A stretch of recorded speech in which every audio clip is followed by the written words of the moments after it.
Let's talk about influences. Well, I'm predominantly a poet, so I'd like to sort of talk about that a bit. And it's really strange how influences work on you. One of the things that happens is that you absorb influences you're not even aware of. I'll give you a good example of this. When I was giving poetry readings in the United States and in Nicaragua and other countries, people would often come up to me and say, "You're influenced by Federico Garcia Lorca, the Spanish poet and playwright." And I would say, no, I haven't really read any. I had read maybe a few poems and seen a play, but not actually been greatly influenced by that writer. But people kept saying it to me, and I thought this was very strange. So when I got back to England after one of my US tours, reading tours, I bought the entire works of Lorca. I've got the plays, I've got all of his poems, and I read through them, and I still could not see an influence, which puzzled me. Maybe people were imagining it. And then one day I was watching the television, and there was an interview with Leonard Cohen. Now, Leonard Cohen had been a definite influence on my early poems, and I think you can see it in some of my poems and songs that there is a Cohen feel about them. And Leonard Cohen was saying that he was influenced by Lorca. So what had actually happened is I was influenced by Lorca by way of Cohen, a bit like catching a virus. So I caught a literary virus. So I think it proves that there is something there. There is a feeling in a particular type of writing that can be transmitted. And I think that's a lyrical Baroque feeling that you get from Hispanic literature that you don't always find in modern English literature. Visual influences have been great. I mean, Chagall, obviously, Ana Maria Pacheco, the great Brazilian painter who's still alive and still working. Paula Rego, the Portuguese painter and illustrator, she's wonderful. And one you might not know about, there's a book about him here, John Craxton. John Craxton is an English painter who first made prints and illustrated some book covers and some books of poetry, and then disappeared for a while. And after the war, turned up living in Crete and on the Greek islands, where he started painting Greek peasants, scenery, trees and villages and churches and priests and women and all these images then started to mutate to become more and more elaborate, and I think you could compare him with someone like Picasso or many of the modernist painters that were around in the earlier part of the 20th century, but being an English artist, he's not so well known, probably because he didn't go to Paris and live with all those bohemians. Other influences would be Gabriel Garcia Marquez, who wrote The 100 Years of Solitude, which has to be one of the most important novels of the 20th century. It is an amazing book full of magic, politics, love, passion, travel. Just about everything you can imagine is crammed into that one novel. Well, I grew up in a very poor working class area. My father had been a shepherd, but he was working on a farm that didn't have sheep, so he became a farm labourer, working in the orchards and the fields. And we lived in what would really be a rural slum. It was a Tudor building, but so damp and decrepit that you couldn't actually go upstairs for fear of falling through the floor. And we didn't even have an inside toilet. In fact, the outside toilet wasn't even a flushing one. You had a wooden bucket and you did your business in that and then dug a hole at the top of the garden and tipped it in. But I started making art really young. I must have been about 4 or 5, and I started drawing on the wall, and my mother was horrified at all these drawings I was making on the wall, so she started buying me sketchbooks to save her wallpaper.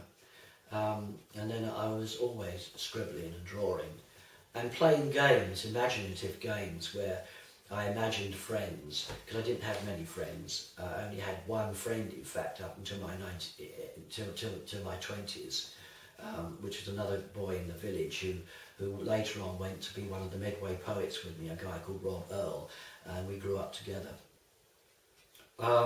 Influences happened at that time though, television and film, and my earliest memory is a cinematic one. I'm in a dark room and I'm watching coloured swirling shapes, and I look up at my mother.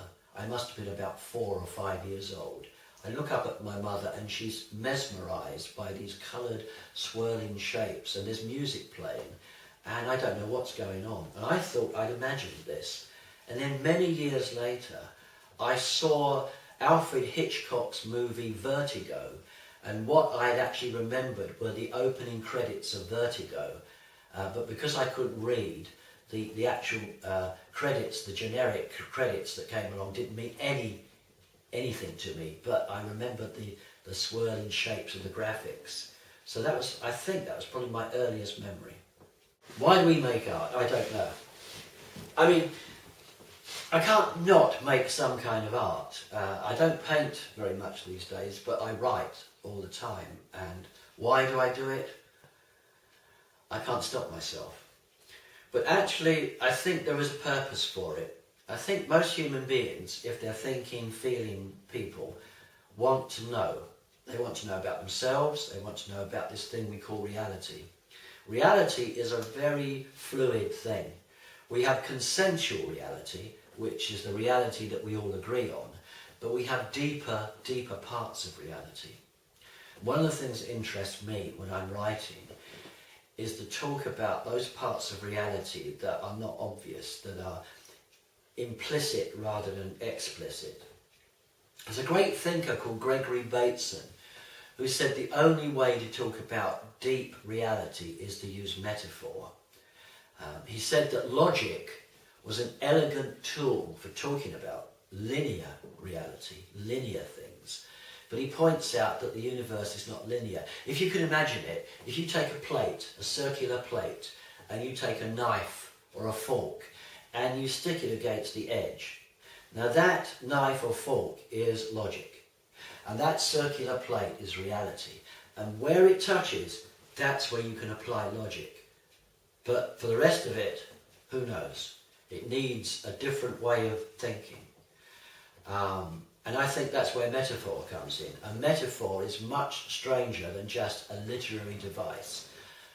There is a scaled down version of a metaphor that poets and mystics and holy men and writers and painters use. That is a scaled down form. But I think it is a reflection of the way that the universe is. I've come to believe that everything is a metaphor. Everything in reality is a metaphor, but it's a metaphor of flesh, a metaphor of bone, a metaphor of wood and iron, but it is a metaphor for something much deeper. If you can see this, it is an Apache medicine wheel, and this is a whole coyote pelt. These are eagle feathers, and these little bits here are cartridges from a rifle. And the man that made this was an Apache artist. I don't know his name, but I brought it back with me from New Mexico when we were there in 1992. I became very interested in myth, and one of the myths that I find fascinating is the myth of the trickster. The trickster is an important psychological function, and that function is to point the way to the human shadow. All human beings have an ego and a shadow. Shadow's not necessarily a bad thing, but it's a place that we stick all the stuff that we can't handle.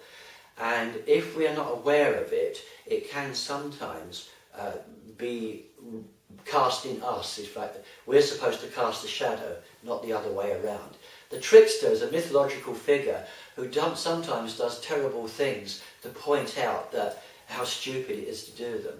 It's not the only function of the trickster. He is also a creator, a hero, and someone that brings culture. And every culture on the planet at some time had a trickster figure.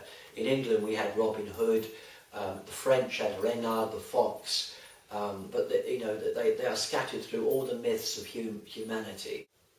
I think that dealing with the shadow is an important thing that all human beings should try to do, and artists certainly should try to do it. In fact, most remodernists and Stuckist painters see it as their duty, in fact, to deal with their own shadow. And it's not an easy thing to talk about or get in touch with.